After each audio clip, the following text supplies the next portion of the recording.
আমার শ্বশুর শাশুড়ির সাথে তেমন একটা কথা বলি না আমি।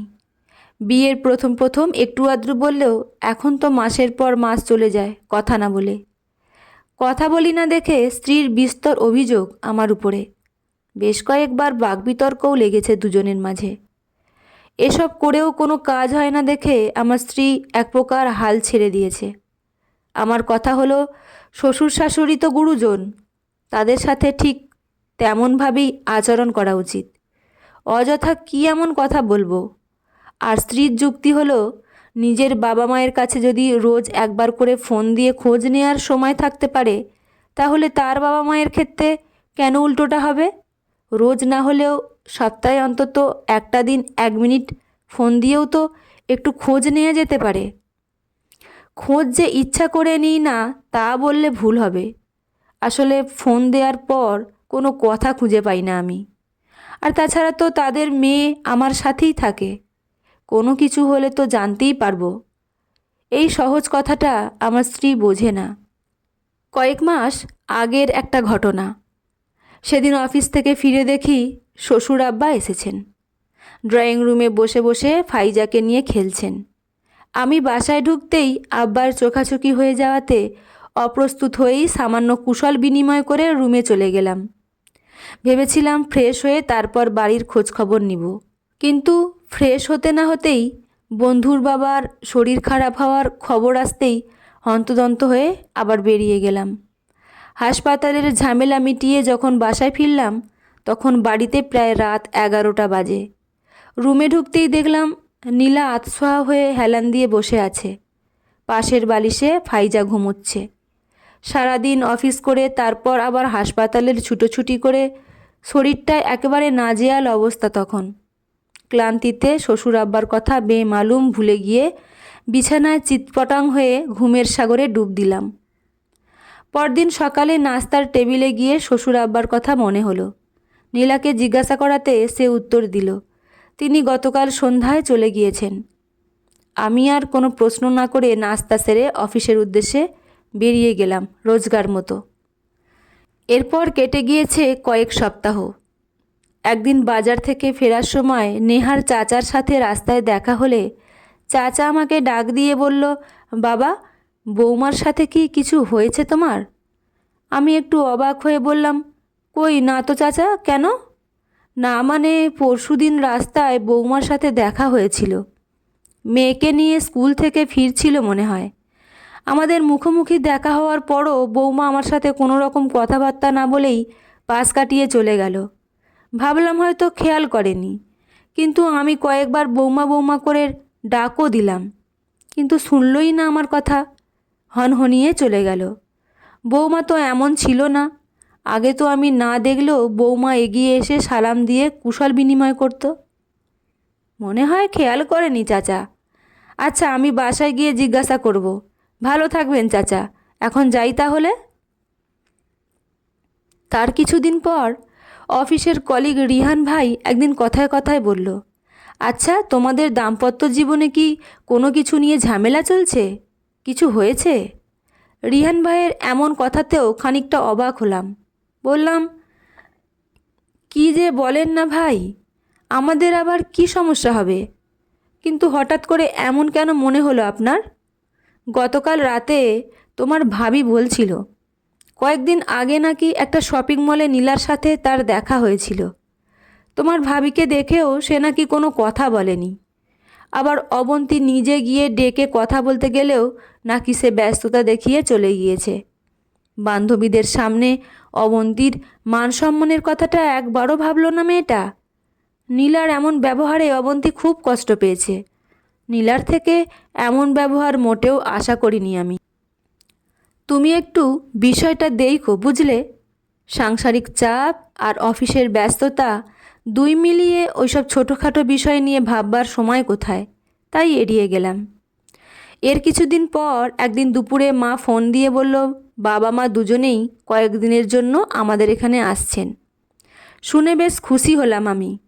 তাড়াতাড়ি অফিস শেষ করে টাটকা সবজি মাছ মাংস কিনে ব্যাগ ভর্তি করে বাসায় নিয়ে গিয়ে স্ত্রীকে বললাম, আগামীকাল বাবা মা আসছেন, বড় মাছটা রান্না করবা, ঠিক আছে? বাবা রুই মাছের মাথা খেতে খুব পছন্দ করেন। নীলা আমার প্রশ্নের কোনো উত্তর দিল না। বাজারের ব্যাগটা হাতে নিয়ে চুপচাপ রান্নাঘরের দিকে চলে গেল। পরের দিন অফিস থেকে ফিরে বাসায় ঢুকতেই মায়ের সাথে দেখা হলো। দেখলাম মায়ের মুখখানা শ্রাবণ মাসের আকাশের মেঘ জমার মতো কালো অন্ধকার হয়ে আছে। হাসির লেশমাত্র নাই মুখে। কি হয়েছে মা? তোমাকে এমন দেখাচ্ছে কেন? মা বেশ স্বাভাবিকভাবেই উত্তর দিল। তারপর গম্ভীর মুখে বলল, খোকা, তোদের ভিতরে কি কিছু হয়েছে? মায়ের এমন প্রশ্নে আমি সামান্য হাসলাম। তারপর বললাম, কিছু হয়নি তো মা, কেন? মা খানিকটা ইতস্তত হয়ে বলল, তেমন কিছু না। আমরা আসার পর থেকেই দেখছি বৌমার মনটা খারাপ। আসার পর সেই যে দু একটা কথা বলছে সেই শেষ। তারপর থেকে আর কোনো কথা নাই। আমরা কিছু বললে তার উত্তর দিচ্ছে, না বললে চুপচাপ নিজের কাজ করে যাচ্ছে। অন্যবার আসলে তো কথা বলে বলে মাথা খারাপ করে দেয়।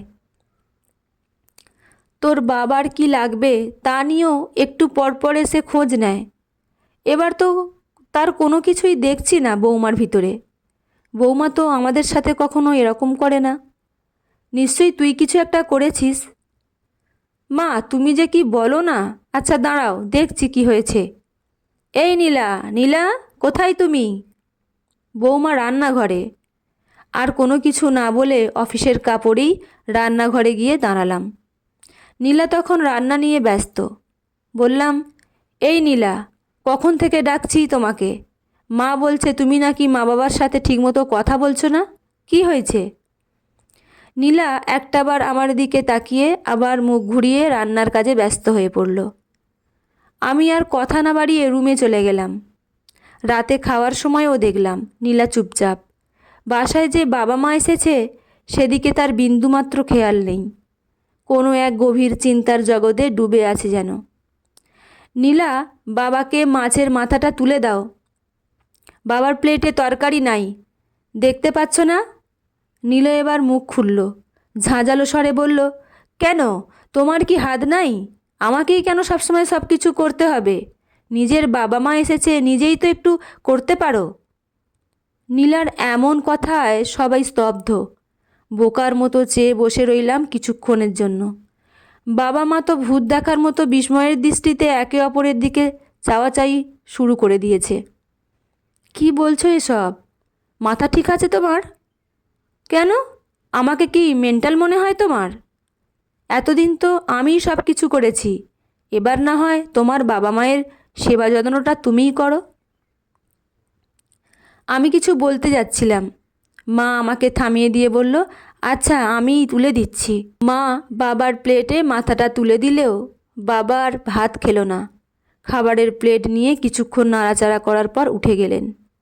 আমি বাকরুদ্ধ হয়ে নীলার দিকে ক্ষুব্ধ দৃষ্টিতে তাকিয়ে রইলাম। কিন্তু নীলার সেসবে বিন্দুমাত্র ভ্রূক্ষেপ করার সময় নেই। সে পেট পুড়ে খেয়ে তারপর উঠে যাওয়ার সময় বলল, সবার খাওয়া হয়ে গেলে এসে গুছিয়ে রেখে যাব। কথাটা বলে উঠে চলে গেল। টেবিলে বসে থাকা আর কারো গলা দিয়ে ভাত নামল না। খোকা, বৌমাকে কিছু বলিস না যেন। হয়তো বৌমা কোনো কিছু নিয়ে বিরক্ত। তোদের ভিতরের কোনো সমস্যা হলে মিটিয়ে ফেল। কথাগুলো বলে মা বাবা দুজনেই উঠে গেল। আমি কিছুক্ষণ থ মেরে বসে থাকবার পর রাগে গজগজ করতে করতে রুমের দিকে এগিয়ে গেলাম। বাবা মায়ের সাথে এমন ব্যবহার করলে কেন? নীলা চোখ পাকিয়ে পাল্টা প্রশ্ন করল। কেমন করেছি? কেমন করেছো জানো না? শুধু বাবা মায়ের সাথে নয়, তুমি আমার পরিচিত কাছের মানুষজনের সাথেও বেয়াদবি করেছো। মানে? তুমি নেহার চাচার সাথে বেয়াদবি করনি? রাস্তায় দেখা হওয়ার পর তিনি ডাক দিলে তুমি না শোনার ভান করে চলে এসেছো, অথচ নেহার চাচাকে তুমি ভালোভাবেই জানো। আবার গতকাল আমার অফিস কলিগ রিয়ান ভাইও তোমার নামে অভিযোগ দিয়েছে তুমি নাকি তার স্ত্রীকেও শপিং মলে না চেনার ভান করে চলে এসেছো। ওগুলো না হয় বাদ দিলাম, কিন্তু আজকে যেটা করলে এগুলো কি বেয়াদবি নয়? বেয়াদবি কেন হতে যাবে? কেন, বুঝোনি তুমি? না, তুমি এমনটা করে সবার কাছে আমাকে ছোট করেছো। ওদের কথা না হয় বাদই দিলাম। একটু আগে তুমি বাবা মায়ের সাথে যা করলে এরপর বাবা মায়ের সামনে গিয়ে দাঁড়ানোর মুখ থাকবে আমার?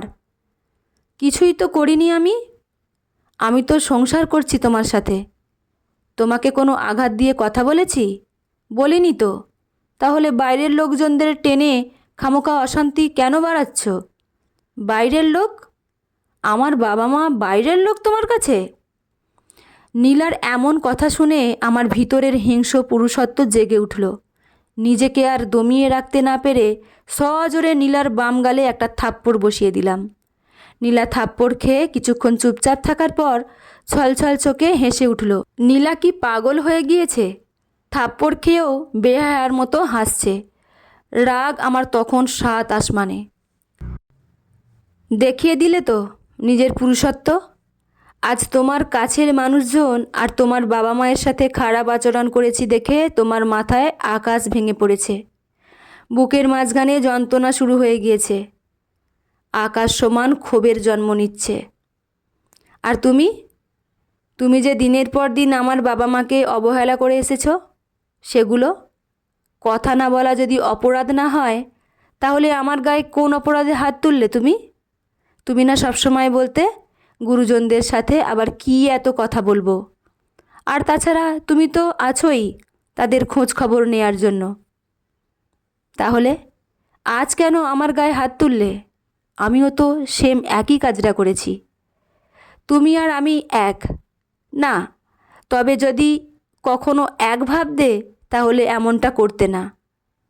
তোমার বাবা মা আত্মীয় স্বজনদের সাথে কথা না বলাতে যদি তুমি ছোট হও, তোমার অপমান হয়, তাহলে তুমি এতদিন ধরে আমার পরিবারের সাথে যা করেছো সেগুলোতে কি আমাকে খুব মহৎ বানিয়েছো তাদের সামনে? আমার বাবা মা তো তোমার কাছে টাকা পয়সা চাননি কখনো, শুধু একটু মুখের কথা চেয়েছিল। বাবা মা হিসেবে কি খুব বেশি আবদার করে ফেলেছিল তারা? এত দাম তোমার মুখের কথার? তোমার প্রমোশন হলো, তোমার বাবা মাকে জানালে। তুমি নতুন ফ্ল্যাট কিনলে, তোমার বাবা মাকে জানালে। সব কিছু যখন তোমার বাবা মাকে জানাতে পারো, আমার বাবা মা কি এতটাই খারাপ নাকি তুমি তাদেরকেও সব বললে তার ভাগ চেয়ে বসতো? এতদিন তুমি যা করেছো সব মেনে নিয়েছিলাম, কিন্তু সেদিন আমার বাবা বাসায় আসার পরও তুমি একদণ্ড কথা বলার সময় পাওনি। বাবা সেই দুপুর থেকে তোমার পথ চেয়ে বসেছিল, শুধু তোমার সাথে একটু কথা বলার জন্য। আর তুমি কি করলে? তোমার বন্ধুর বাবাকে হাসপাতালে নিয়ে যাওয়ার জন্য বেরিয়ে গেলে। বাবা সেদিন যাওয়ার সময় আফসোস করে কি বলেছিল জানো? বলেছিল, জামাই বাবাজির কাছে মনে হয় আমরা খুব বড় অন্যায় করেছি, হয়তো সেই জন্য আমাদের মুখটাও সে দেখতে চায় না। আর আসবো না রে মা। সেদিন আমাকে তুমি বাবার সামনে খুব মহৎ বানিয়েছিলে, তাই না? তোমার মুখচোরা স্বভাবের জন্য আমি প্রতিনিয়ত বাবা মায়ের কাছে ছোট হয়েছি, আত্মীয় স্বজনের কাছেও অপমানিত হয়েছি। তোমার যেমন শুধু আমি হলেই চলে, তেমনি আমারও এখন থেকে শুধু তুমি হলেই চলবে। বাকিরা কি ভাবলো না ভাবলো তা দেখবার সময় নাই। নীলা এ পর্যন্ত বলে দম নিল। মনে হলো সে বহুদিনের জমানো কথাগুলো আজ বারুদের মতো ছুঁড়ে মারল আমার বিবেকের দোরগোড়ায়। আমি নির্বোধের মতো দাঁড়িয়ে আছি চুপচাপ। আমার সব কথা যেন কণ্ঠনালীতে এসে দলা পাকিয়ে গিয়েছে। নীলার কাছে আমার সব যুক্তি এখন নিছক তুচ্ছ যেন। সে তো ভুল কিছু বলেনি, আমার কথা দিয়েই আমাকে আঘাত করেছে মাত্র। নীলা যখন আমার ছোট্ট মেয়েটাকে নিয়ে ঘর ছেড়ে বেরিয়ে যাওয়া ধরল, তখন আমার হুঁশ ফিরল। নীলার হাতটা খপ করে ধরে বললাম, কথার আঘাত যে এত যন্ত্রণাদায়ক হয় তা তুমি আজ চোখে আঙুল দিয়ে বুঝিয়ে দিয়েছ। আমি কি করব বলো? আমি তো কথা বলতে চাইতাম, কিন্তু কেন জানি আনইজি লাগতো। তবে আজ বুঝেছি, সামান্য কথার মাঝেই সব কিছু লুকিয়ে আছে। আমাকে একটাবার সুযোগ দাও, কথা দিলাম তোমাকে আর কখনো কারো কাছে ছোট হতে দেব না। বাবা মায়ের মনে এতদিন ধরে জমে থাকা অভিমানের পাহাড়টা ভেঙে দেখাবো। এতক্ষণ পর বাবা মা রুমে ঢুকলো। তারপর বলল, যাক, অবশেষে তাহলে তোর সুবুদ্ধি ফিরেছে। আসলে দোষটা তোর নয়, দোষটা আমাদের। ছোট থেকে যদি তোকে একা একা না রেখে সবার সাথে মিশতে দিতাম, চলাফেরা করতে দিতাম, তাহলে হয়তো এমনটা হতো না। ছোট থেকে একা একা থাকতে থাকতে কখন যে মুখচোরা স্বভাবটা তোকে পেয়ে বসেছিল বুঝতেই পারিনি। এই মুখচোরা স্বভাবটা বড্ড ভয়ঙ্কর। নিজেকে সবসময় পণ্ডিত সাজিয়ে অন্যদের কাছে হেয় বানায়। যাক, নিজের ভুলটা দেরিতে হলেও বুঝেছিস, এটাই অনেক। বাবা মায়ের ক্ষেত্রে ভেদাভেদ খুঁজতে যাস না আর। একটা কথা সবসময় মনে রাখবি, তুই ঠিক অন্যকে যতটুকু দিবি অন্যজনের থেকেও ততটুকুই পাবি, সেটা হোক ভালোবাসা বা আঘাত। গল্পটি এখানেই সমাপ্ত। লেখা আশিক মাহমুদ, পাঠে আমি রিমি। দেখা হচ্ছে পরের কোনো গল্প নিয়ে। আর গল্পটি কেমন লাগলো জানাতে ভুলবেন না। ভালো থাকবেন। ধন্যবাদ।